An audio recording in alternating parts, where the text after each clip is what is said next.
صعدونا في الدنيا فوزنا في الأخرى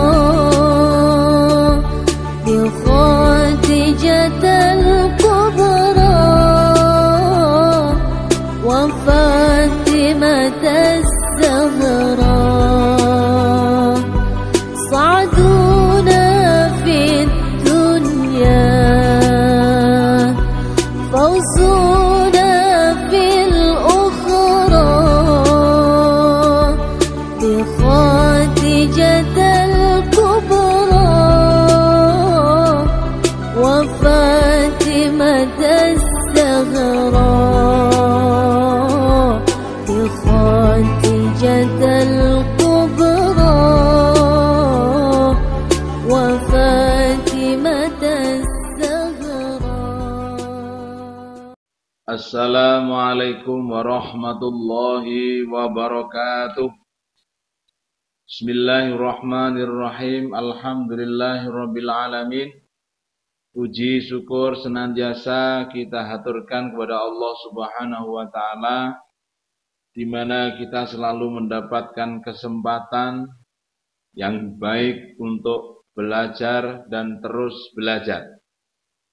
Dan Ustadz selalu yakin, Ustadz selalu husnudzon bahwa kalian semuanya tetap semangat untuk belajar, juga dalam keadaan yang sehat, dalam keadaan yang baik-baik saja. Tentu itu di samping menjadi sebuah keyakinan atau husnudzon Ustadz, menjadi harapan kita semuanya. Kita senantiasa dalam keadaan sehat walafiat. Dan tentu kondisi yang seperti ini selalu kita syukuri, selalu kita sampaikan rasa syukur kepada Allah Subhanahu wa taala, dan semoga karena kita mau bersyukur, kondisi yang seperti ini, kondisi yang baik ini senantiasa dilimpahi rahmat oleh Allah Subhanahu wa taala. Baiklah anak-anak semuanya, langsung saja pada kesempatan kali ini kita akan belajar tentang sebuah hadis yang menjelaskan bagaimana menyayangi anak yatim. Seperti apa bunyi hadisnya? Saya akan bacakan, kalian perhatikan, dan nanti kalian juga harus hafalkan. Bismillahirrahmanirrahim. An Sahl bin Sa'din radhiyallahu anhu qala qala Rasulullah sallallahu alaihi wasallam ana wa kafilul yatim fil jannati hakadha wa asyara bis sababati wal wusta wa farraja bainahuma. Rawahul Bukhari. Sekali lagi Ustaz bacakan. An Sahl bin Sa'din radhiyallahu anhu qala qala Rasulullah sallallahu alaihi wasallam ana wa kafilul yatim fil jannati hakadha wa asyara bis sababati wal wusta wa farraja bainahuma. Rawahul Bukhari. Yang artinya dari Sahal bin Sa'ad radhiyallahu anhu, ia berkata, Rasulullah sallallahu alaihi wasallam bersabda, yang artinya aku dengan pelindung anak yatim, ana wa kafirul yatim, aku dengan pelindung anak yatim fil jannati di surga hakadha seperti ini. Wa asyara bis sababati wal wusta.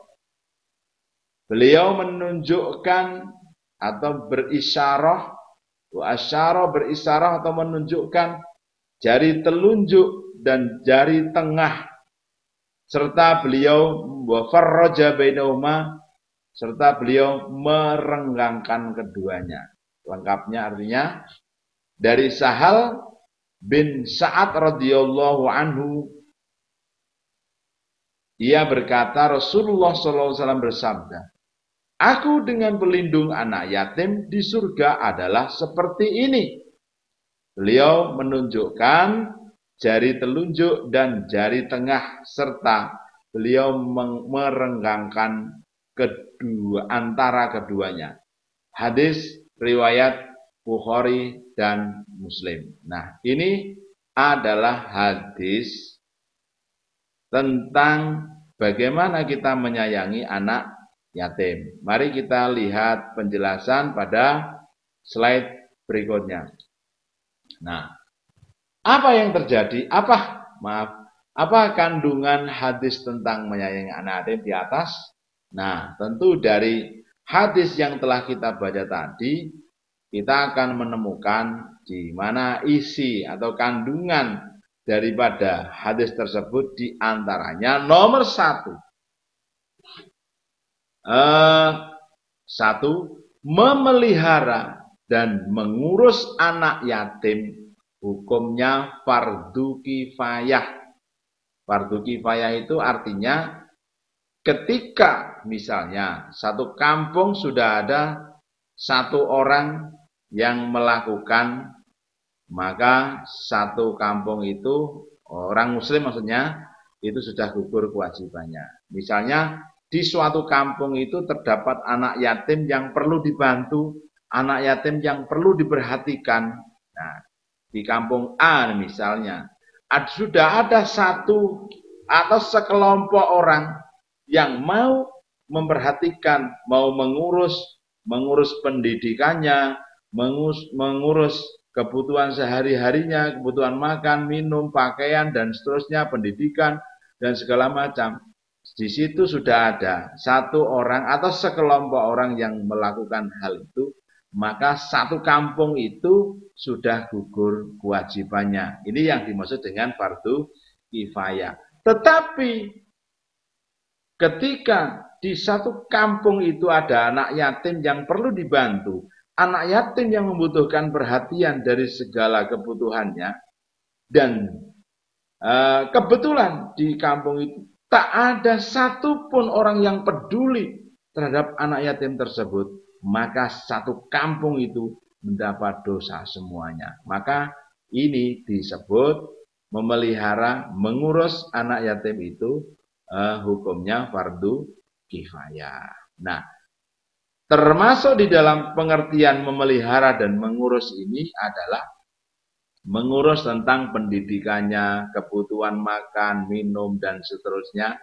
Nah, itulah yang dimaksud dengan mengurus anak yatim. Bukan sekedar memberikan santunan 100.000, 50.000, bukan sekedar itu. Tetapi memperhatikan bagaimana masa depannya, bagaimana pendidikannya, bagaimana kebutuhan sehari-harinya. Itulah yang disebut dengan memelihara ataupun mengurus anak yatim.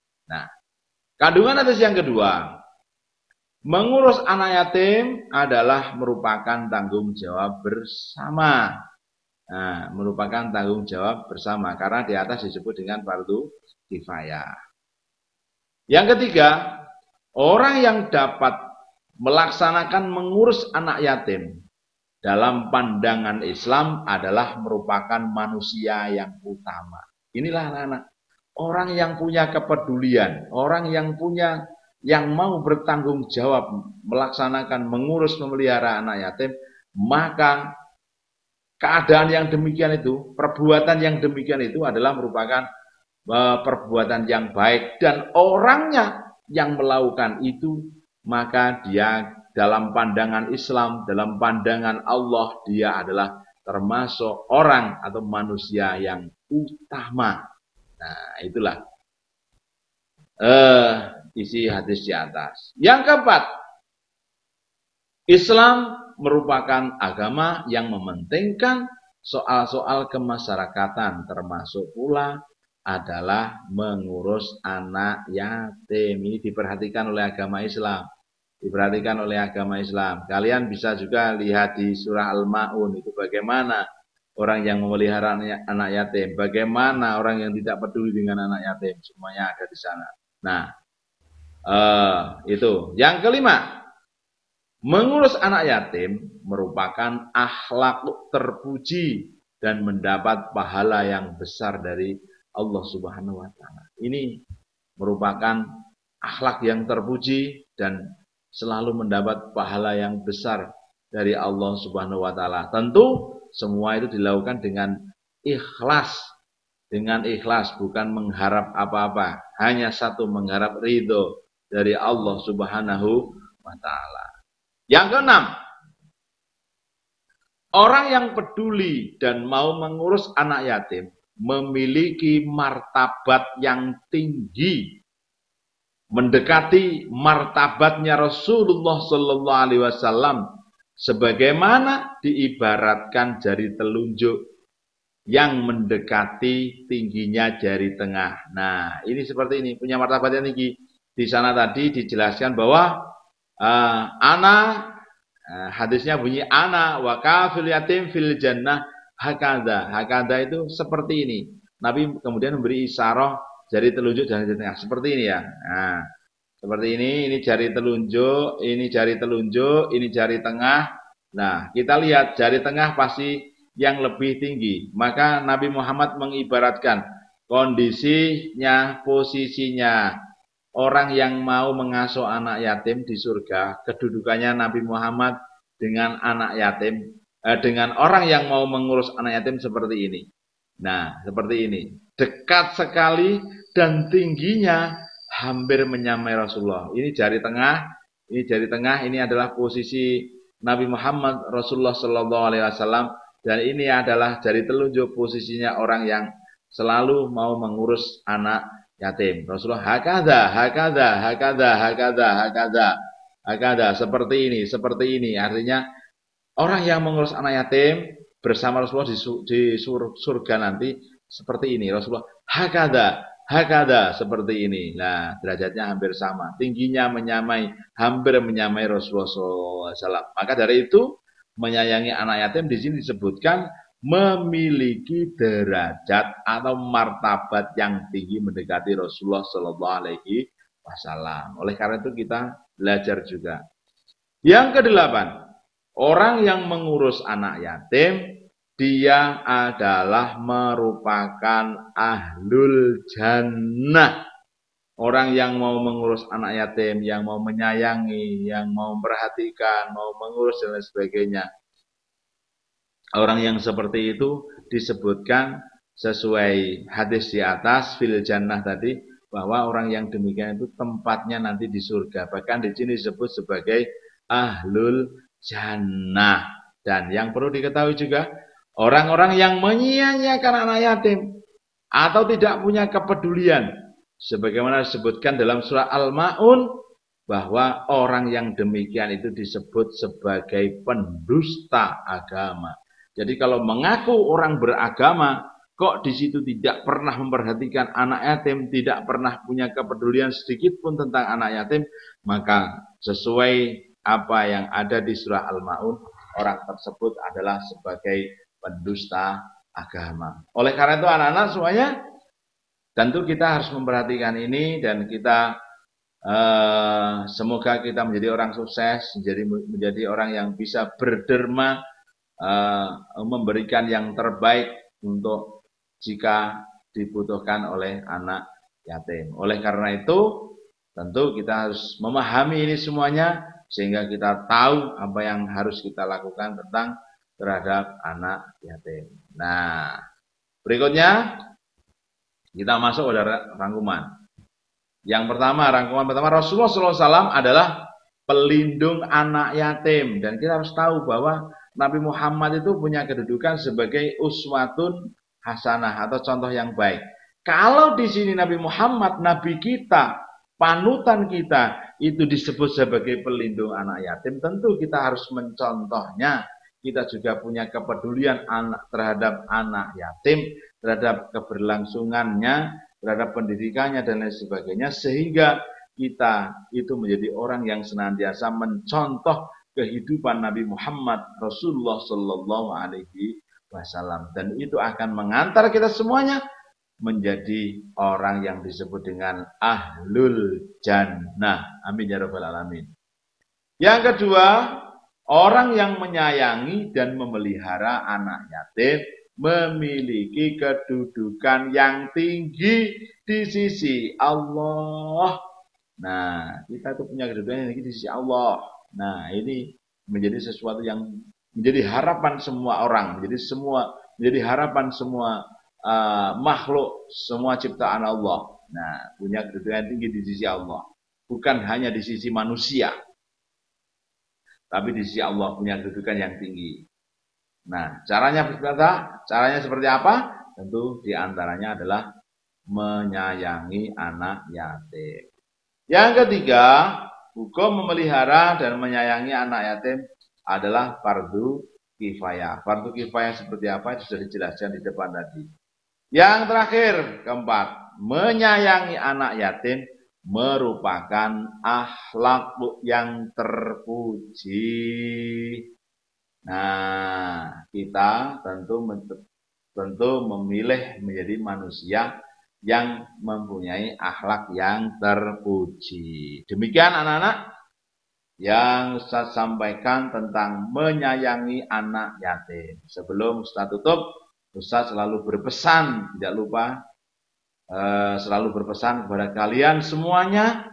Yang pertama, jaga sholat 5 waktu dengan sebaik-baiknya. Berikutnya, biasakan diri setiap hari membaca Al-Quran.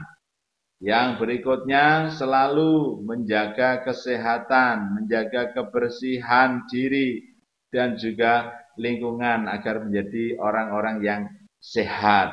Nah, yang berikutnya, jangan lupa kita untuk selalu berbuat baik, selalu berbakti kepada kedua orang tua agar kita menjadi anak yang soleh. Jangan pernah sekali-kali berkata tidak baik kepada kedua orang tua, tapi kita harus selalu berkata baik, selalu merendah, dan menjadi anak yang selalu berbakti kepada kedua orang tua. Semoga dengan demikian kita menjadi orang-orang yang beruntung baik di dunia maupun di akhirat. Semuanya menjadi orang yang sukses, semuanya menjadi orang yang selalu berkah kehidupannya. Amin ya rabbal alamin. Kurang lebihnya mohon maaf. Wassalamualaikum warahmatullahi wabarakatuh.